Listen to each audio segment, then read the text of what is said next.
the gift that just keeps giving. CJI 2. More controversy, more drama in the space. This morning, Craig Jones, billionaire investor, rescinded his offer to pay out New Wave $1 million in a consolation prize for the controversial loss in the main event of CJI 2. And Gordon Ryan's crashing out over it. It's been so much shit he wrote, I haven't even been able to digest all of it, so we're going to do it for the first time here. Billionaire backer rescinds offer to pay New Wave $1 million consolation prize for second place. Here's the quote. B team won, the judges made the right decision, and New Wave doesn't deserve $1 million. Here's the main quote. I'll read to you. This is like the main decision maker, but look what the billionaire investor wrote. And he also issued a statement today as well, so we'll read all of this right now. He goes, I did not know about clause 4.2 of the contract.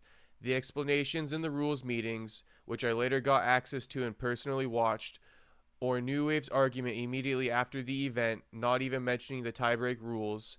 I jumped the gun before knowing all of the facts.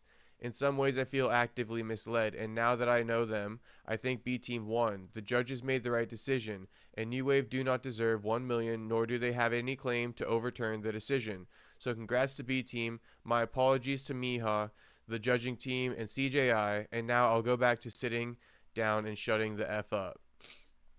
So 4.2, clause 4.2 of the contract here is one of the main things, which we will eventually get into. But Miha, one of the judges, he's like they're portraying him as a really smart guy, so we'll see. But Miha's one of the judges. He's also like a black belt and all that shit, so he knows, jiu-jitsu, but they're claiming he's on Craig's side.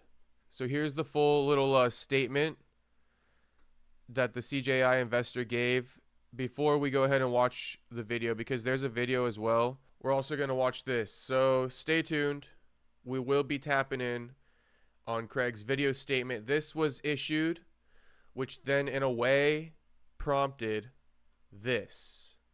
So here we go. We're going to start with this, and then I think this will make more sense. I'll keep this brief, anything but brief here, but he's going to keep it brief. I'll keep this brief and discuss only the key points that matter, although there is a lot more I could mention that adds to the case. Bullet point 1. If 5 double eliminations occur, or any such instance where each team's final athletes are double eliminated, the team with more individual wins by judge's decision wins. Bullet point 2. If tied on scorecards, the team whose athlete won the final bout wins. If the final bout is a draw, the win goes to the team whose athlete last won a non-draw bout. So again, here's what I'm going to say. I already broke this down in a previous interview, but this is the best way to explain it, right? Before we even get onto this, I haven't even really read all of this because it's so much. I actually did read it, but barely comprehended it. Okay, so bullet point 1, if 5 double eliminations occur, correct? Or any such instance where each team's final athletes are double eliminated, the team with more individual wins by judge's decision wins. In my opinion, this right here is a wrong answer. It's a typo.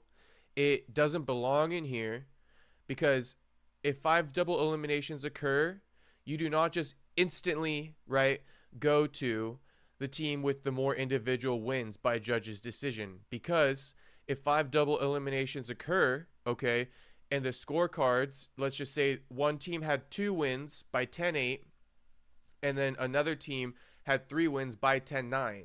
Well, then the team who won the 2 10-8 rounds matches would actually win it. So this one is wrong. This bullet point number 1 is wrong. It's being, it's muddying up the waters here, but just take it from me. Bullet point 1 isn't correct.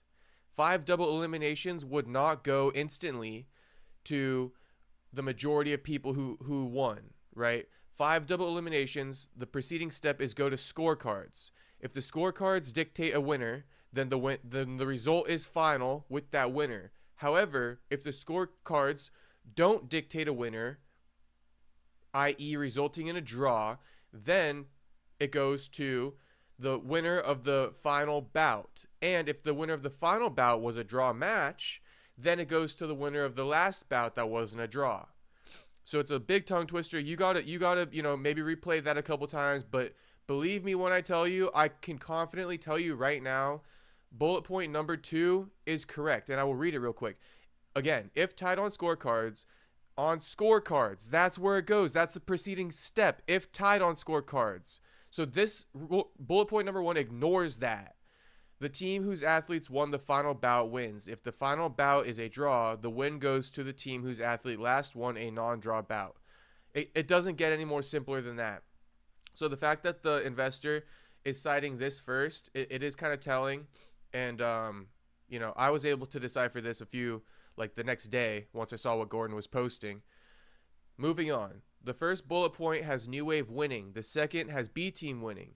This is an inconsistency in the rules and why I thought New Wave had a case for being the winner. However, key information was omitted in the arguments made by New Wave. The one piece that matters is this from athletes' contracts. 4.2. Athlete acknowledges and agrees that any inconsistencies or matters not specifically addressed in the CJI rules will be resolved, determined, and or nominated at the sole discretion of CJI. So that is kind of a bland little blanket statement. I mean, that basically just says you could do whatever you want to do, if I'm not mistaken. 4.2, athletes acknowledge that any inconsistencies or matters not specifically addressed in the rules can be resolved and determined by the sole discretion of CJI, whoever that is, right? Whoever CJI is. Is that Craig Jones? Is that the Invitational? Clearly, it's them too. Or the judges who are employed by Craig, because you got to keep in mind, right? The UFC doesn't employ judges. They are provided by the athletic commission. Craig Jones employed the judges, which is one of Gordon's reasons why he didn't want to compete here. So when you say the sole discretion of CJI, I mean, it does kind of factor in the judges, because are the judges CJI? They are employed by CJI.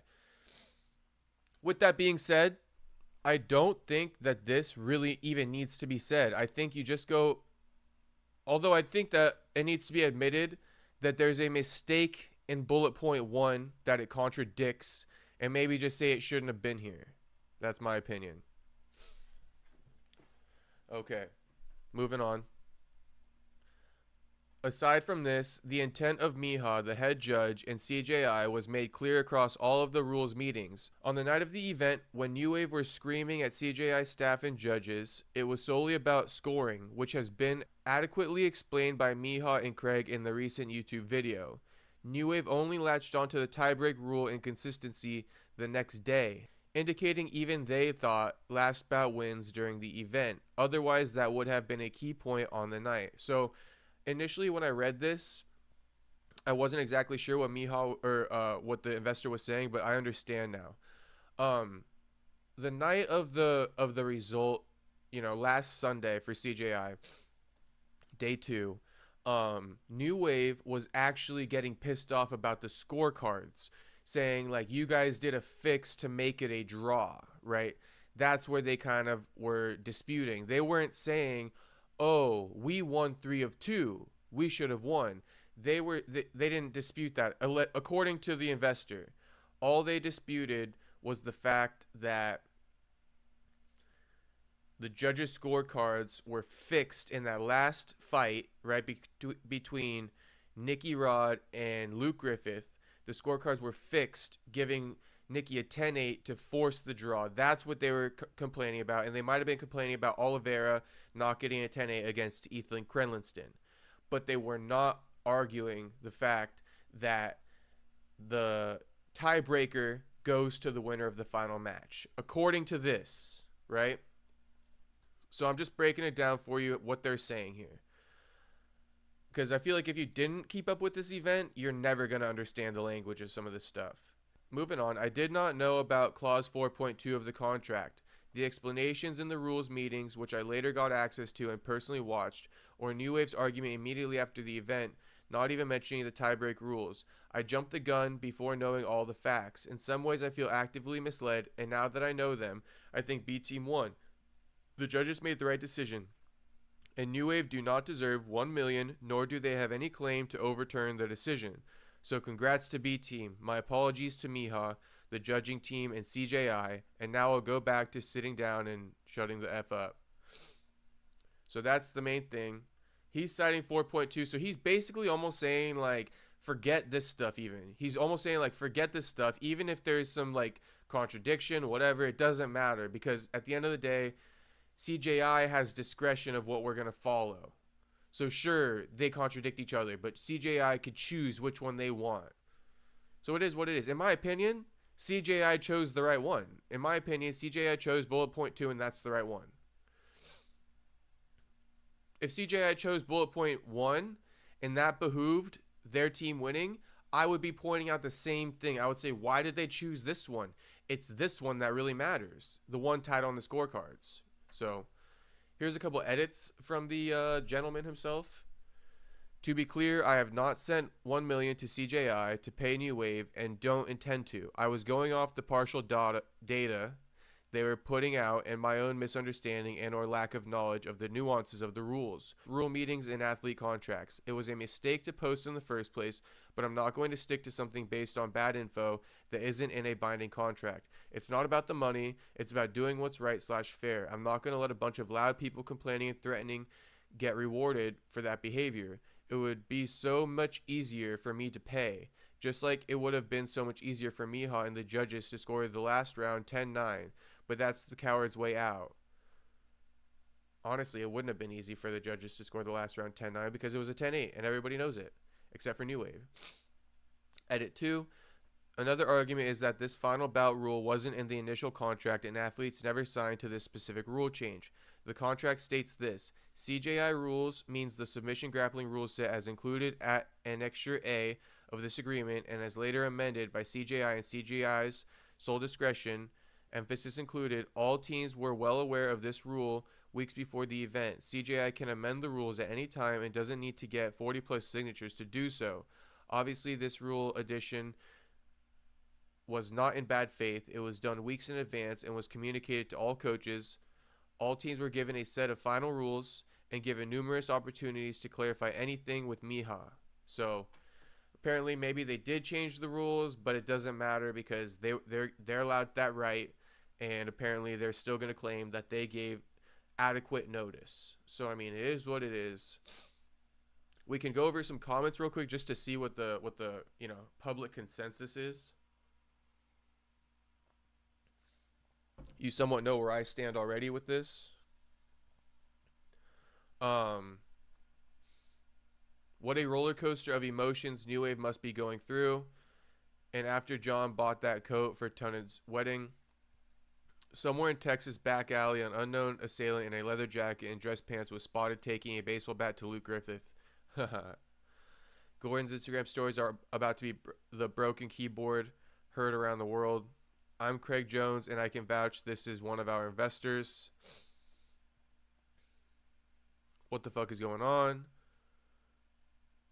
This is the funniest possible outcome. Thank you for all you do.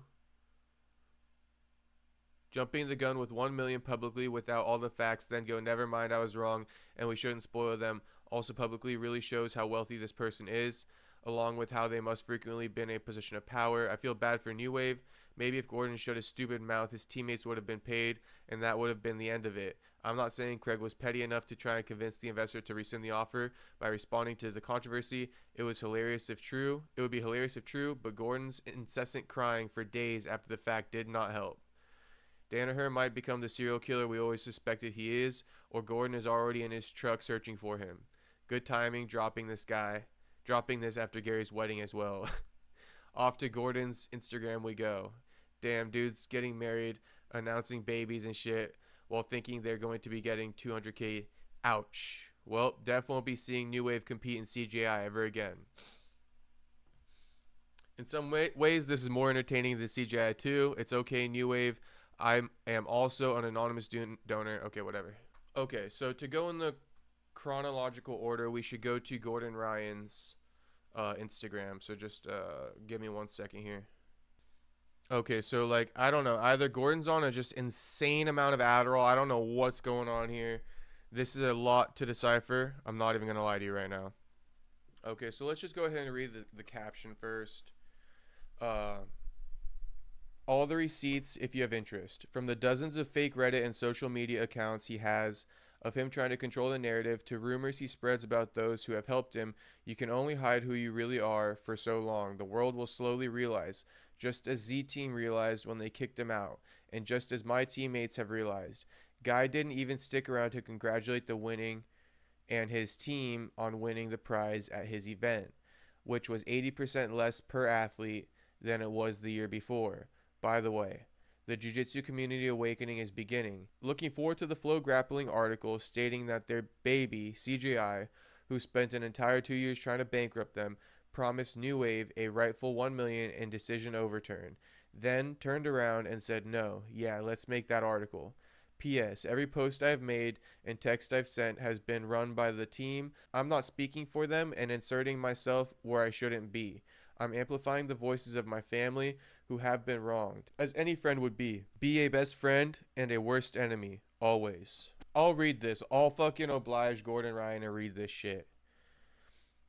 Something seeding. Again, so right off the bat, I read the word seeding and I almost know what he's talking about. Gordon is already complaining from step one. He thinks that B team should have been seeded basically on the same bracket as, or okay, let me put it like this.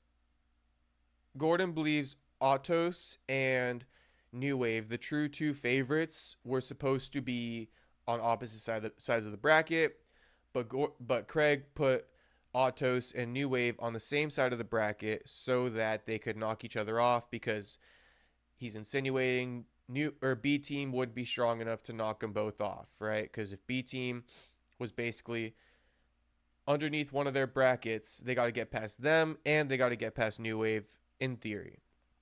So that's the first step with Gordon talking about seeding and all this stuff.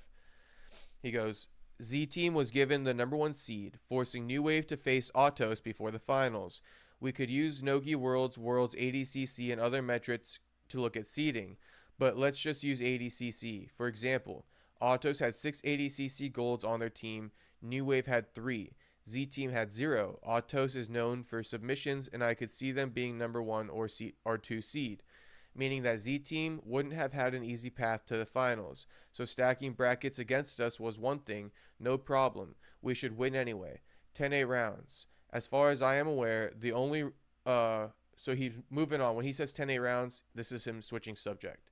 As far as I'm aware, the only 10-8 round during the event was the last round, the only round that would need to be scored a 10-8 to tie the team score. Criteria for a 10-8 round: a bout is to be scored a 10-8 round when an athlete is overwhelmingly dominant throughout the round.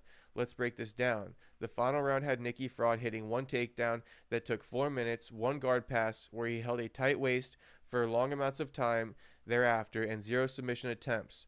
Arguing that this was a 10-8 round would mean that many other matches would also need to be scored 10-8. Now I'm going to freaking comment real quick because Gordon is so focused, right, on Nicky Rod. But it's both dance partners. So yes, that's what Nicky Rod did. And I want to know this. Did Luke Griffith recover from the takedown? So you say there's a takedown, right? 1 takedown. Did Luke Griffith get up from that takedown? The answer is no. Did Luke Griffith ever get a takedown of his own in that first 4 minutes? The answer is no. 1 guard pass. Did Luke Griffith ever recover guard? The answer is no. Okay, where he held a tie waist for 4 minutes. And then there's also what he's ignoring, 0 submission attempts. There were submission attempts. There was arm triangles and shit like that. There were north-south chokes. So again, he's lying here, to be honest with you. He was attempting submissions. And again, did your guy have submission attempts? So you have one guy doing all this stuff and you have another guy doing nothing. So that's why it was a 10-8 round, okay? Because he wasn't even able to recover anything. If he were to recover, if he were to get a takedown, if he were to have a submission attempt, it wouldn't have been a 10-8. The fact that you have nothing to score for the opposing guy is a big deal, okay? A huge deal. Dorian versus can't hit a move Kredlenstein, for example. Dorian passed multiple times and literally was riding his knee on can't hit a move Kredlenstein's face. So the brackets were clearly bullshit. The scoring was bullshit, and the fake tap was bullshit. We got fucked from seeding to reffing to scoring. In addition to this, he gave Team Autos 2 wild cards while only giving everyone else 1 wild card. He only changed this because he was facing so much backlash from teams that he had to, but only when the rest of the teams were already filled up, making it irrelevant. We were also, to my knowledge, the only team denied the ability to have our own teammate on our team. Crooked Craig wouldn't allow us to put Isaac on our team because he didn't like him. The only other place to get fucked was the contract, so let's get into that. The contract was pretty clear. All rules were explicitly written out in the contract. I had lengthy discussions with the donor who reached out to me initially to get the guys paid. Let it be known that he seemed like a great guy. There was never really any contention between us, except logical contention of contract clauses. He wants to remain anonymous and has been nothing but nice to me. Unless something changes and he starts attacking me, I have no interest in posting our discussions at the moment. It appears to me that he is a nice guy who is just being misled by incompetence and scumbaggery. He initially messaged me that he was sorry and felt that we should have certainly won. He also told me, as well as sent confirmation from CJI, or from Crooked Craig, that the athletes would be paid, and more importantly, that CJI would publicly overturn the decision. So we got a lot of stuff fucking cooking here. We're not going to read all this. Gordon is trying to claim, look at this. Bullet point 1 is a statement in itself. Bullet point 1 has us winning. Bullet point 2 has us losing. So not only was bullet point 2 not in the athlete contract, but it is in direct contradiction to bullet point 1. It is also underneath the contractually bulleted point, meaning bullet point 1 supersedes bullet point number 2. Again, you're going off of technicalities over what's right and what's wrong. Another point that was raised was that the contract does say that CJI can change the rules at its sole discretion. That being said, clause 7.5 clearly states that no variation of this agreement is of effect unless it is in writing and signed by both parties. This means that CJI can change the rules, but it must signed by both parties. People are making the argument that CJI can change the rules for any team for any reason at any time. If this is the case and the hill you're willing to die on, let's do a simple thought experiment. If you think that CJI could change the rules for any reason whatsoever, you're saying that in the finals, Crooked Craig could approach the team and say, I've just decided that Team New Wave will have a handicap. You will now be starting with 4 submissions counted against you, and only Dorian will be eligible to compete. Sorry, guys, we changed the rules at our discretion. Again, I think he's taking it to an extreme here.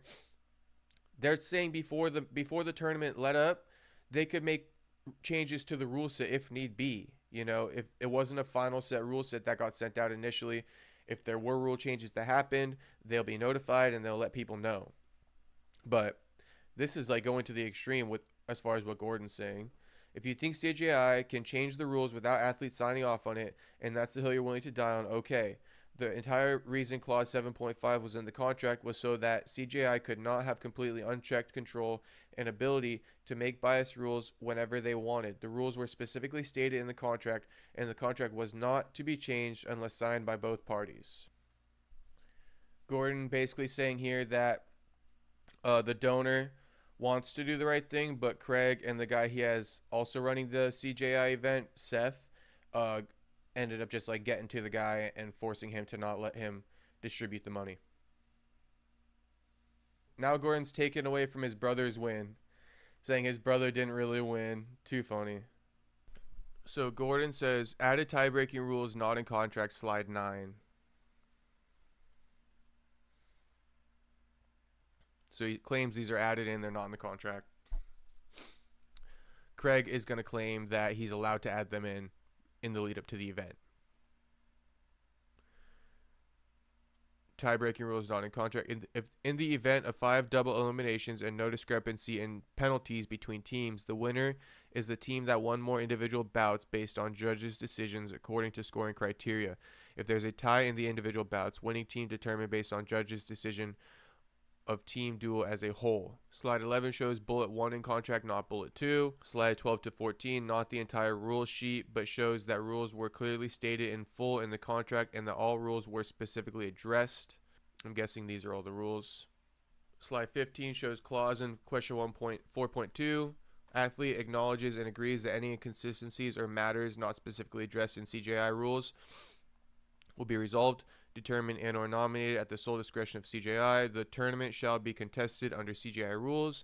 Athlete acknowledges and agrees to be bound by and to strictly comply with the CJI rules during the tournament, acknowledges by execution of this document the athlete has read the CJI rules and agrees to abide by them. So it says, shows clause in question 4.2, slide 15 also shows clause 4.1, which states that the athlete who signed this have to read the rules in the contract. These contracts were signed months in advance. Any rules that were added and not agreed upon in writing, therefore, are null and void. Slide 16 shows clause 7.5 clearly stating that nothing in the contract will be changed unless agreed upon in writing. No variation to this agreement is of effect unless it is in writing and signed by the parties. 17 shows that on 9/1/2025, I made a note in my phone after receiving final confirmation that CJI would officially overturn the decision, and it was a 100% done deal. Slide 18, just vindicating himself after the investor said that they won. Wow, I'm surprised we were able to get through that. So that's Gordon's clapback. And now we can get into Craig's response. This was before the investor was like, nah, we're not going to pay. So like the investor said, we're going to pay. That New Wave won. Craig was obviously pissed about it. This guy right here is Miha. Again, they portray him as like a genius. So they think he's like a smart guy. He's the one who scored that 10-8, I think. And then Craig is just going to give his 2 cents as well, as far as like the seeding and the way the matches were scored as far as 10-8s and things like this. So we'll go ahead and get into this one. All right, we're going to address the perceived controversy of CJI 2. So guys, first and foremost, there was no bias shown in the lead up to the event whatsoever. The wild cards, I had one team complaining about a wild card and 2 wild cards, things like that. Guys, if I was going to be biased to my former team, DDS New Wave, I would not have given them Mika Galvao. I gave them Mika Galvao, who, in my opinion, is the #1 grappler in the world. If I had any stake in a personal hatred for them and I was invested in them losing this event, I would not have given them Mika Galvao. I want that to make that abundantly clear. Also, they did complain about Atos receiving 2 wild cards, so what did I do? Gave everyone 2 wild cards. Which team then took a second wild card? Wagner Hosha. Now, to explain the brackets, which some people complained about, 2 teams in the entire tournament had 2 wild cards, Atos and New Wave. So it was in my... So Gordon saying that they gave, what's it called? Autos, the only 2 wild cards. Craig is saying that New Wave had 2 wild cards also. I think it was Victor Hugo, and he just said Wagner Rocha. In my opinion, the most fair option to put them on the same side of the bracket. What did I do in return for that? Well, I asked John Danaher who the 4th seed was. In my opinion, it would have been Australia. Just to also add to it, so that's why he said he put them on the same side of the bracket, because when you're getting 2 wild cards in the tournament, bro, like you got the advantage, so you're not going to receive the ultimate advantage, which is being on opposite sides of the bracket. You get a little advantage compared to everyone else with 2 wild cards. You got to face off against each other. We can't have both you guys running the shit. On top of that, it's like, bro, this is B Team's tournament. Craig is like the owner. They got the reigning CJI 1 champion with Nicky Rod. I think there is complete, more than enough precedent, even without the whole wild card argument, to put Nicky Rod on the other side. On top of it, it was the beef of all beefs. You run it, bro. You run it. Australia or Daisy Fresh.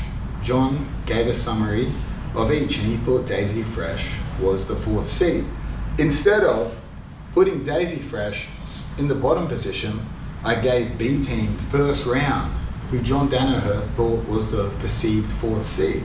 Obviously the top 3 seeds, B Team, Atos, New Wave. If you use 2 wild cards, you're on the same side.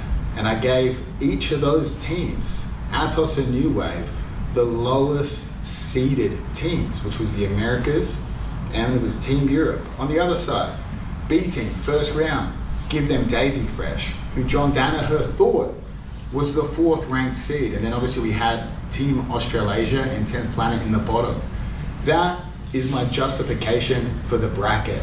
Had New Wave not utilized the second wildcard, which in my opinion is a massive advantage, 2 wildcards, that would have changed how I bracketed it. So there is no bias in the bracket at all. I made that shit hard for B team. New Wave. So Craig's actually claiming that if New Wave didn't use that second wild card, he probably would have put New Wave and Autos on opposite sides of the bracket. Do I believe him? I don't know.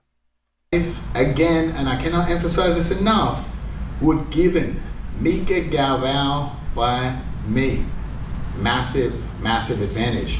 Now let's talk about why we use the 10-point must system. The 10-point must system rewards dominance and submission attempts. We use that so that it's not just match 1, match 2, match 3, win to this team, win to this team. We don't want people to coast to victory. We want to reward people for trying to dominate and finish their opponents, right? Everyone's confused because they were like, wait a minute, if we go to the final, New Wave won 3 matches, B team won 2. Well, guess what? In a UFC title fight, you can win 3 rounds and still lose the fight. If you win 3 rounds by 10-9 and lose the next 2 10-8, you lost the fight. You don't get to go out there and say, well, I won 3 rounds. No, you lost the fight. If you win the first 3 rounds 10-9, you then win a 10-8, then you win a 10-9, well then you have a 47-47 scorecard. We did this again so that you would push the pace, try to dominate, and most importantly, try to submit your opponent. If your opponent was difficult to submit, we wanted you to be rewarded. The only caveat to that was if there was a massive size discrepancy, which did occur, the maximum amount you could win by would be a 10-9. I didn't want a Victor Hugo against a Diego Pato where Diego literally potentially too small to do anything. Not saying he couldn't have a chance of victory, but I didn't want that to be too unfair. So I wanted that. And I don't see a lot of people complaining about this rule by any means, but I think it was a good rule to be put in place anyway, like a thoughtful rule. Look, we got these big guys going up against little guys. If that potentially happens, no 10-8. Most they can win by is 10-9. So I like that. To be limited at a 10-9. We added that rule in. That was probably the only rule I changed at any later date, and that was still added very, very early. Now let's talk about the tiebreaker conditions, all right? So CJI 1, we did 3 5-minute rounds for regulation periods. What I didn't want people to do was go out and win the first 2 clearly 10-9, and we did open scoring in that, so you would know you were up 2 rounds. I did not want you to be able to coast to victory in the last round and not care. If you got 10-8'd in the last round, that, my friends, is a draw. And the tiebreaker condition in a draw scenario is that the last round wins. Everything I did in shaping, molding the rule set for this event was that you could not just get up in a perceived way and then coast to victory. We wanted to weight the last round heavy. Again, that precedent was set at CJI 1.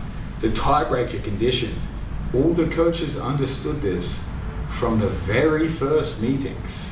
It was always the case that we would do an accumulation of scores that would be revealed at the end. In the scenario at CJI 2 of Atos versus Europe, they didn't come out and say Andre Galvao wins 4-1. No, they read the scorecards. Each judge read the scorecards, their scorecards. They had to judge each round according to the 10-point must system. The 10-point must system is... It's almost like even if there was a mistake in the fine print, right, of the original athlete agreement, the way the entire tournament was ran from start to finish, like Craig's kind of saying, the scorecards were always a thing. So there's no point in going, oh, 3 guys won, 2 guys lost, this team won. You know, that's not how it goes. So I don't know what, you know, Gordon's over here dying on that hill, which is fine, but it's just like, it's never going to work, bro, because the whole tournament, they were saying, like he just said, Andre Galvao wins 48, 46 type shit. So the 10-point must system low-key worked. Exactly what Craig wanted to happen with it. It worked. And rightfully so, bro. There were barely any stalling calls and shit like that during this tournament, so you need something to level out the fucking boring playing field. It's useless if it's just match by match, or had we done that at CJI 1 round by round. That is the reason the 10-point must system was in there.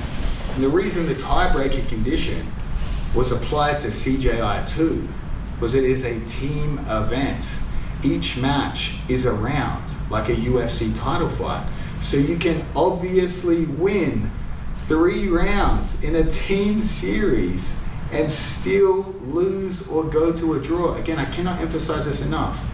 When Team Atos beat Team Europe, which was 5 double eliminations, we announced the cumulative scorecard. We did not announce 4-1. So for everyone confused in the final, and I understand there's a lot of personal tension and people think there's perceived bias, whatever. New Wave won 3 of those rounds. But according to the scorecards, which Miha is going to explain why he scored it the way he scored it, he's going to justify whatever, well, not everyone, but a lot of people think, oh, there's something fishy go on there. There were coaches like John Danaher was instrumental in the rules meetings. He was instrumental in changing some of the rules, such as when you'd be penalized starting in a half guard position. John Danaher understood the rules. John Danaher coached GSP in many title fights. He understands the 10-point must system, I would say, better than any of the other coaches in this entire event because of his history with the UFC and his history in 5-round title fights. The tiebreaker condition was obvious and understood by all the coaches. And in the tiebreaker condition is that last round is very, very important. As Lachlan Giles suggested in his video, that's why you put an anchor at the end in a close team series, because in a way here, Danaher should have warned his team, his athlete, look, man, this is the last round. We are ahead, but you got to be careful not to get 10-8'd, because if anything happens as far as like a draw or something like that, the winner of this match is going to win the tournament due to a tiebreaker. So go out there, basically don't get submitted, but also don't get 10-8'd,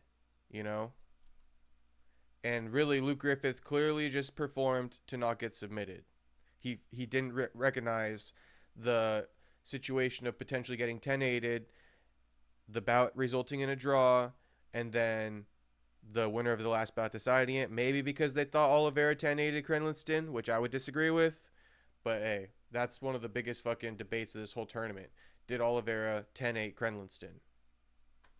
The last round, in the event of a draw, will decide which team wins or advances.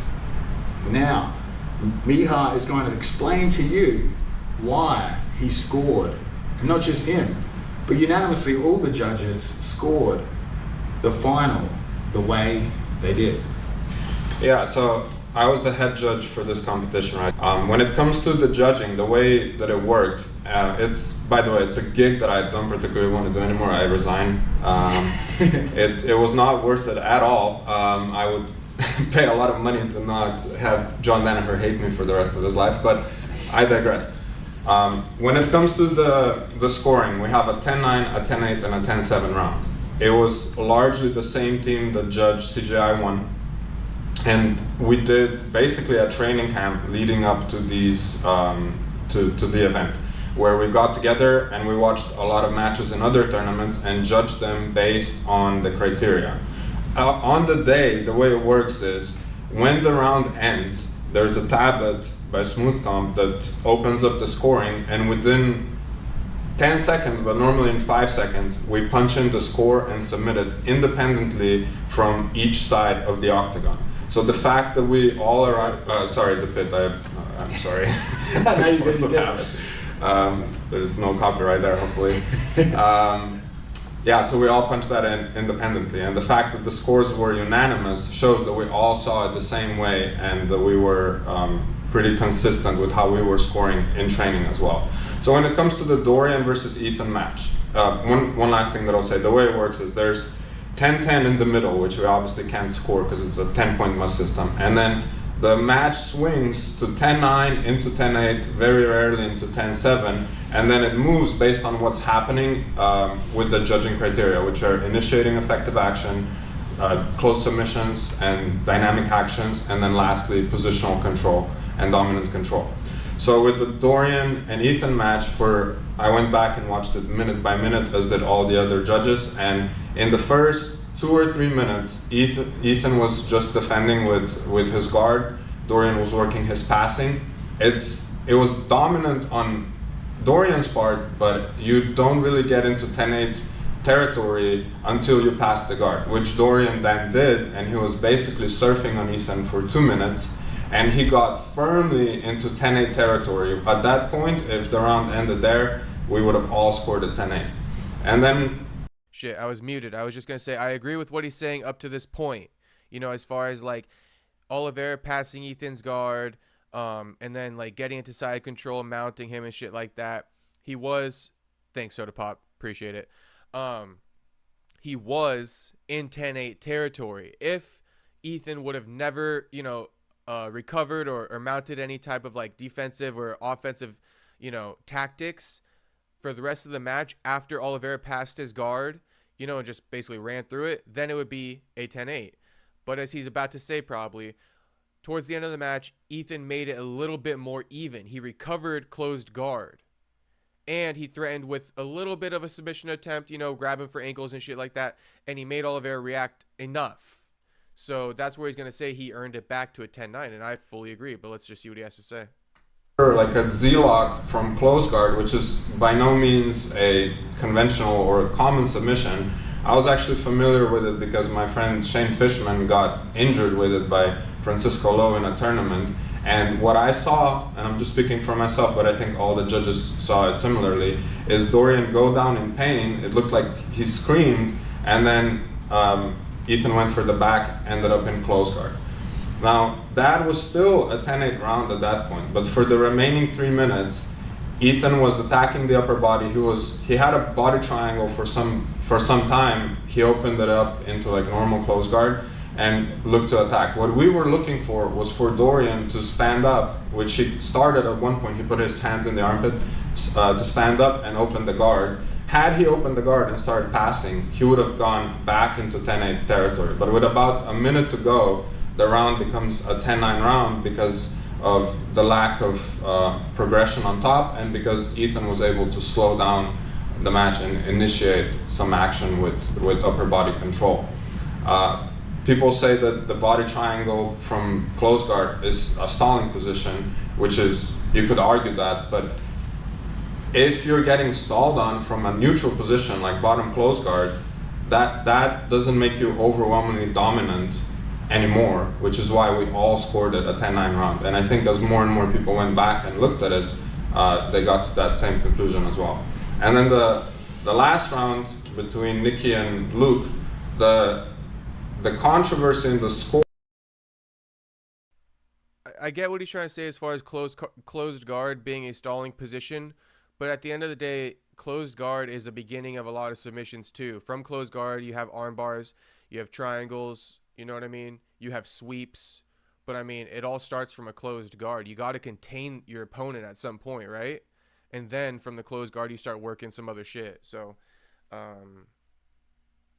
you know, it goes step by step. Like without achieving a closed guard for a little bit of a period of time, how do you expect to move into other things? Like, you know, like with your opponent passing you and shit like that. Let's put it like this, right? your opponent is in side control. Okay? How are you supposed to do anything before you recover closed guard? Do you understand my point now? So like you're gonna penalize the guy for recovering closed guard. That's step one after getting fucking mounted or getting put in side control. That's step one to starting to mount your own offense again. If you can't fucking recover guard, you're never gonna mount any offense.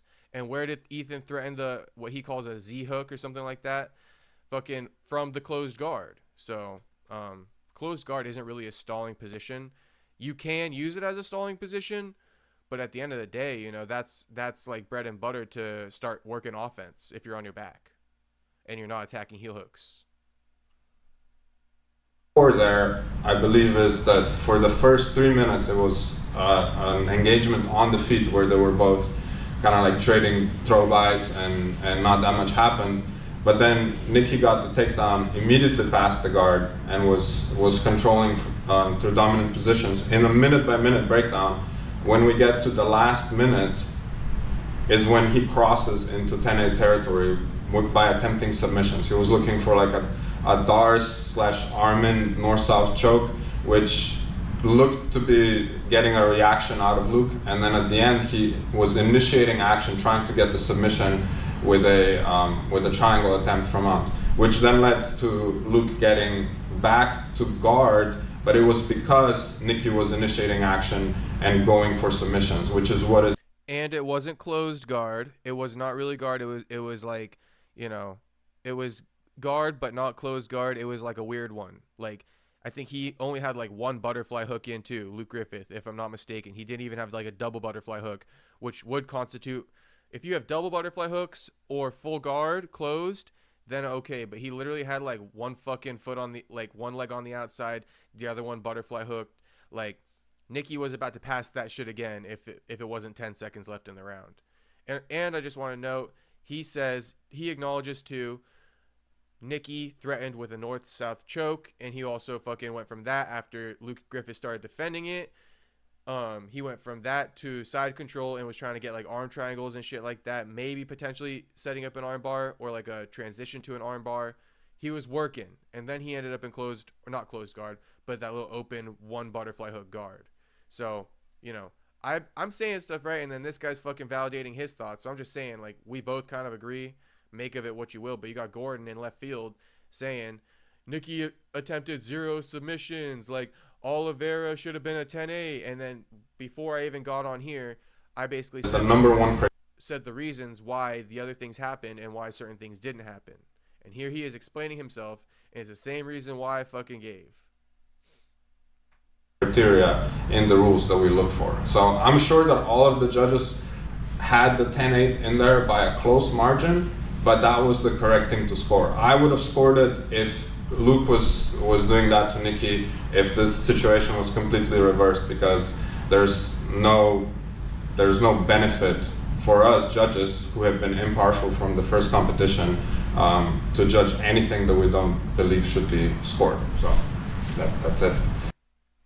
I will just say that is the problem partially with, you know, employing people and paying commentary, paying judges to take part in your event as the owner, you know, having a team, although Craig isn't fully affiliated anymore, but all these things are, you know, this is what it's called, ethics. You know, it's called ethics in journalism.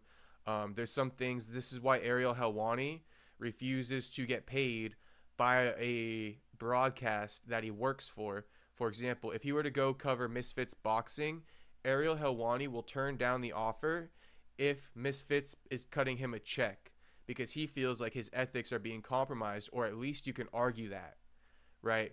And say, Ariel just big upped the event and, you know, complimented the event to the highest degree because they're paying him. That's what we all say about Joe Rogan at times and DC and these guys. And as a journalist, when you are, you know, supposed to somewhat be impartial, you can't be getting paid by the promotion. You need to be getting paid by like a third party type thing. So I don't know who pays Ariel, but maybe it's like Dazn or something like that. Like maybe Dazn employs him, or one of these other companies that kind of is affiliated with Misfits, but it's not a check getting cut directly from Misfits. Even Ariel's been open. He says like when he was on Fox Sports, he was getting paid by the UFC because UFC was paying Fox Sports to give him the money. But even Ariel says that was bad because the money needed to be coming from Fox Sports, not the UFC to Fox Sports to him. Although he fucking switched it up in his mind, thinking it's fine, it's just trickling through. I can technically look at it as Fox Sports paying me. But even he doesn't like that he took that money back in the day because it's compromising again. So putting it out there for the next CJI, if you want some of this stuff to not be happening, you can't employ the judges, Craig. You got to find like a commission or something like that to figure out maybe a different way to, employ them as well as the commentary.